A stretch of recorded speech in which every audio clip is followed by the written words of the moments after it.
Assalamualaikum warahmatullahi wabarakatuh.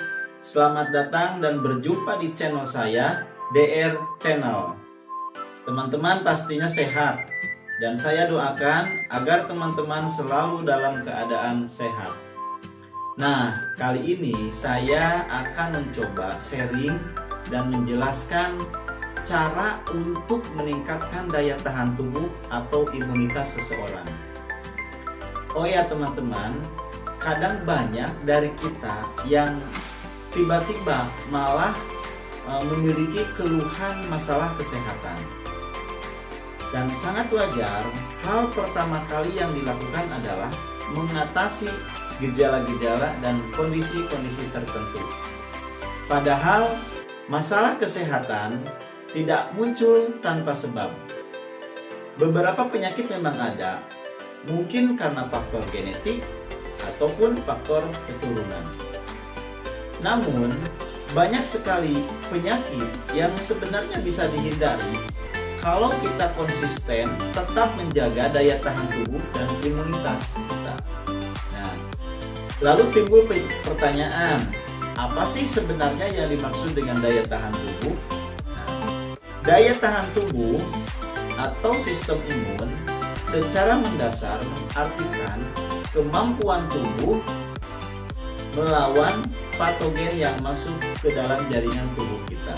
Nah, patogen berupa apa saja, meliputi bakteri, virus, ataupun mikroba yang menyebabkan penyakit terhadap kita. Nah, sistem imun juga itu dibentuk oleh organ-organ, sel-sel tubuh, ataupun juga protein yang ada di dalam tubuh. Semuanya saling menjaga, saling melindungi tubuh kita yang pastinya memerlukan sebuah sistem yang ada di dalam tubuh kita. Kemampuan melawan patogen berbeda-beda bagi setiap individu. Apabila saat ini kita terbebas dari masalah kesehatan, bukan berarti daya tahan tubuh kuat juga. Bisa jadi patogen atau pemicu penyakit belum menyerang tubuh kita. Dan tentunya teman-teman perlu tahu tanda-tanda kalau daya tahan tubuh menurun dan bagaimana cara memperkuatnya.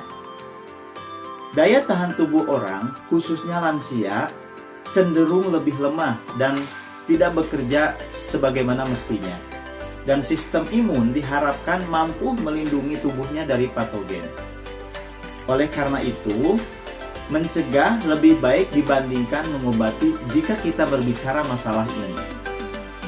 Nah, lalu masalahnya seperti apa ketika daya tahan tubuh menurun? Pertama, cenderung merasa kelelahan. Rasa lelah tentunya bisa dituntaskan dengan melakukan istirahat yang cukup.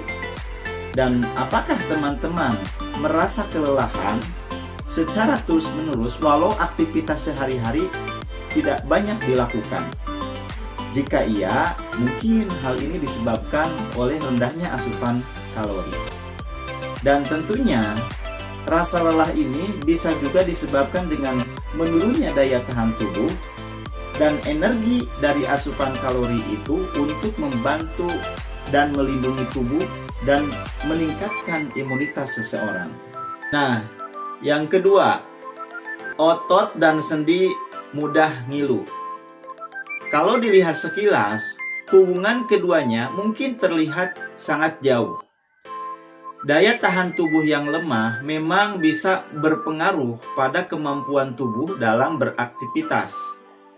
Tetapi, pada banyak kasus yang terjadi, daya tahan tubuh yang lemah juga memang menyebabkan otot dan sendi menjadi ngilu. Pasalnya, sistem imun itu melawan infeksi atau serangan patogen akan memproduksi berbagai macam senyawa kimia dan sel darah putih, seperti monosites. Namun, produksi monosites ini akan terus menurun kalau terus-terusan tubuh melawan serangan infeksi. Sehingga tubuh teman-teman akan mengalami yang namanya resiko rasa ngilu otot yang kronis, sehingga akan menyebabkan mempengaruhi otot dan sendi menjadi ngilu. Nah, selanjutnya yang ketiga, mudah mengalami gejala flu. Gejala-gejala penyakit flu meliputi batuk dan demam.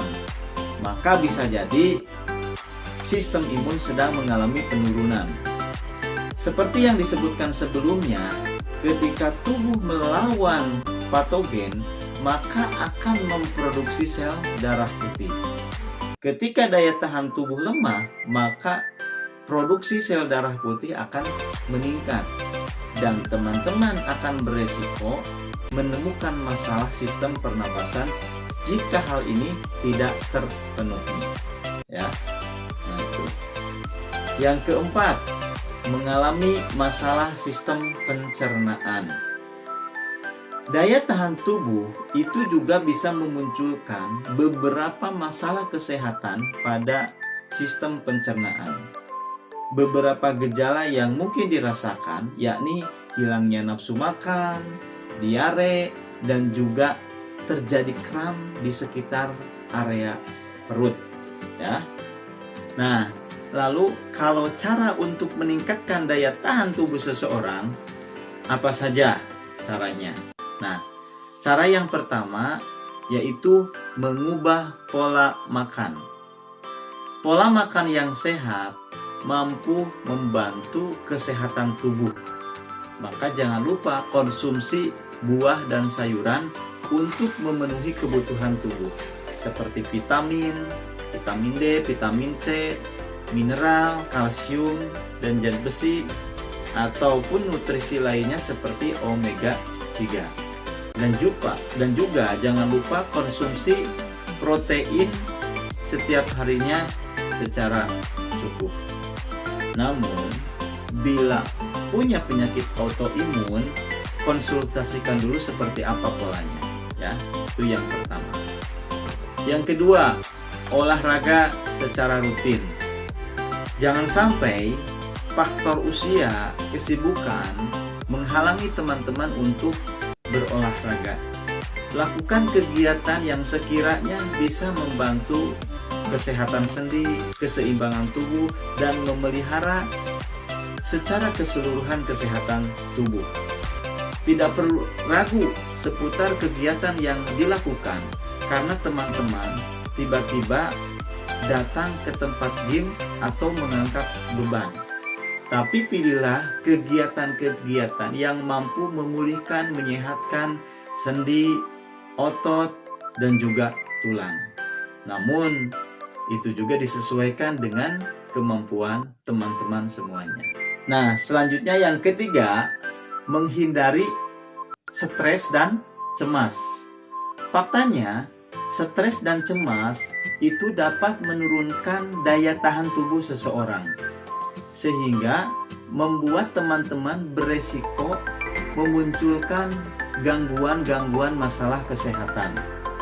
Maka cobalah melakukan kegiatan-kegiatan yang sekiranya menjaga atau meningkatkan kondisi hati menjadi lebih tenang, seperti berdoa, banyak beribadah, melakukan meditasi, ataupun yoga, ya.